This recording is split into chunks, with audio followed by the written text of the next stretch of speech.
પાશાળ ભૌમમાં આવેલું તરણેતર. તરણેતરની અંદર મોટા પાયે મેળાનું આયોજન થાય છે. દેશ વિદેશથી બીજા ગ્રહોમાંથી અનેક મહેમાનો પધારે છે.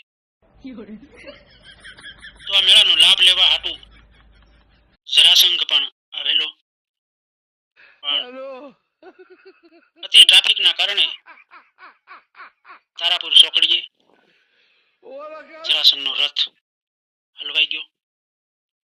કહેવાય છે કે 15-20 કિલોમીટરનું જામ થઈ ગયું છે. એવે સમયે લંકામાંથી પુષ્પક વિમાન લઈ અને રાવણ આકાશના માર્ગે નીકળે છે.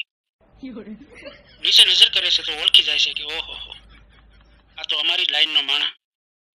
તરત પોતાની મંત્ર તંત્ર શક્તિથી જરાસંઘને રથ હોતો ઉપાડી લીધો અને પુષ્પક વિમાનમાં બાજુમાં બેસાડી દીધો. પણ આ રાવણ ને જરાસંઘ ક્યાં હવે ભેગા થાય? વાતે વળગ્યા. તરણેતરનો મેળો આનંદપૂર્વક બહુ માણ્યો, પરંતુ જરાસંઘ ખૂબ રાજી થયો. રાવણની સેવા સાકરી જોઈ જરાસંઘ અતિ પ્રસન્ન થઈ ગયો.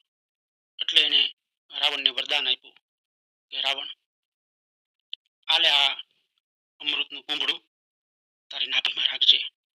ત્રેતા યુગની અંદર આ પૂંભડું મોટું થઈ અને અમૃતનો ઘડો થઈ જાય તઈ તારે જીવતું રહેવા માટે કામ લાગશે. હા, અમૃતના ઘડાનું તો કંઈક બ્રહ્માજીએ એને વરદાન આપ્યું હતું.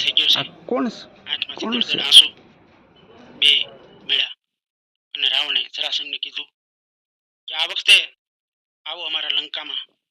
ત્યારે જરાસંઘે કીધું કે આ વખતે તો હું નહીં આવું, મારે હજી દ્વાપર યુગની અંદર ભીમ સાથે બાંધવાનું છે, ત્યાર પછી આપણે ભેગા થશું. એમ કહી